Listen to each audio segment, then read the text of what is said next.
Bom dia, professora Cleidiene.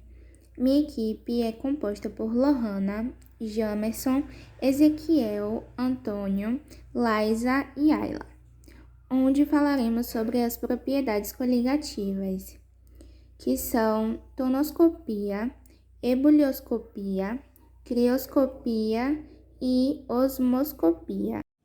A tonoscopia é o abaixamento da pressão máxima de vapor devido à adição de um soluto não volátil. Quando temos um soluto em meio a um solvente, chamamos de concentração comum molar. Eles são substâncias puras, ou seja, eles não estão misturados com outros componentes. E quando há uma adição desse soluto, o ponto de ebulição é mudado e sua volatilidade diminui. Um exemplo muito simples. Se a água tem uma tendência a evaporar quando ela está pura, quando for adicionado sal ou adicionar um soluto, a tendência dela de evaporar será menor. Como podemos observar aí na imagem, o solvente aí está puro. As moléculas têm uma certa tendência de desprender uma das outras, o que seria a sua volatilização, a sua pressão de vapor, tanto que ela tende a se desprender. Quando fazemos a adição do soluto, a interação do soluto com essas moléculas impedem que ela evapore com tanta facilidade. Ou seja, ela vai evaporar menos, fazendo com que a sua pressão de vapor diminua. Então, quanto mais soluto, menor a pressão de vapor. Podemos observar no gráfico a substância pura, ou seja, ela está sozinha. Agora, com a adição do soluto, a curva de volatilidade ela muda. A curva de pressão máxima de vapor. Essa solução é mais resistente à evaporação dentro do recipiente, por conta do soluto ter uma alta interação com o solvente e impede que ele passe para o estado de vapor com tanta facilidade. Um exemplo que podemos dar aqui é: quem evapora com maior facilidade? A água de um rio ou a água de um oceano? Com certeza a água de um rio, por conta dele ter menor soluto, então ele tem uma tendência a evaporar maior. Ou seja, a pressão de soluto diminui a volatilidade e a pressão de vapor. A fórmula para fazer cálculo na tonoscopia é ΔP igual a P ao quadrado menos P, onde P é igual à pressão de vapor da solução e P ao quadrado é igual à pressão de vapor do solvente. Toda solução tende a um equilíbrio, e este pode ser atingido se considerarmos a lei de Raoult. A pressão de vapor de um solvente em uma solução é igual ao produto da pressão de vapor do líquido puro presente nessa solução. Se consideramos a fração molar do líquido, a fórmula que usamos de acordo com a lei de Raoult é P ao quadrado igual a PO vezes X ao quadrado, onde P ao quadrado é igual à pressão de vapor do líquido na solução, PO é igual à pressão de vapor no líquido puro e X ao quadrado é igual à fração molar do líquido na solução.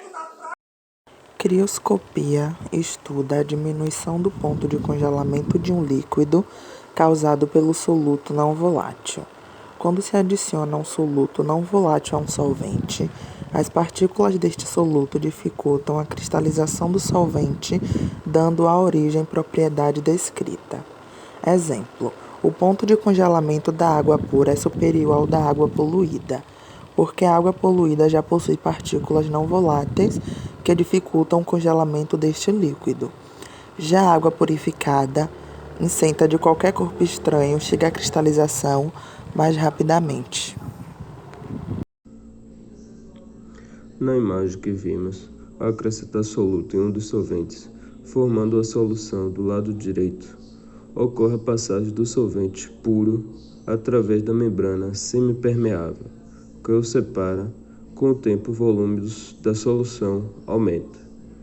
Esse é um processo espontâneo, da origem do nome desse fenômeno, porque osmose vem do grego asmo, que significa impulso. Aí quando coloca, vai começar a subir. O estudo da osmose é chamado de osmoscopia. É considerado uma propriedade coligativa pois é uma propriedade que não depende da natureza do soluto, mas sim de concentração ou do número de partículas de soluto dissolvido. Exemplo de cosmoscopia.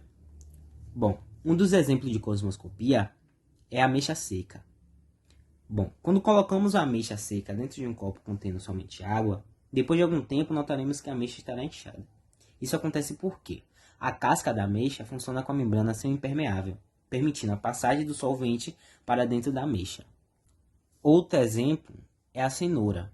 Quando colocamos uma cenoura mergulhada a um recipiente contendo uma solução concentrada de água e sal, podemos observar que, com o tempo, a cenoura murcha. Isso se deve ao fato de que, nesse caso, a solução de salmoura está mais concentrada à solução do centro da cenoura.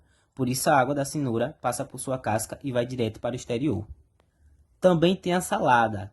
Quando temperamos a salada que contém alface, verificamos que após algum tempo, o alface murcha, porque ocorre o acúmulo de água no recipiente. Outro exemplo também é o salgamento da carne. Quando salgada com a finalidade de conservação, a carne passa a ter uma grande concentração salina. Esse sal absorve a água presente na carne e, portanto, ela desidrata. A ebulioscopia é uma das propriedades coligativas. Ela surgiu através de uma análise de soluções misturadas a líquidos puros. Quando analisamos um líquido em estado puro e uma solução desse mesmo líquido, percebemos mudanças no comportamento do líquido, em que razão da presença do soluto, ou seja, que houve uma alteração nessa propriedade, ou seja, nesse líquido.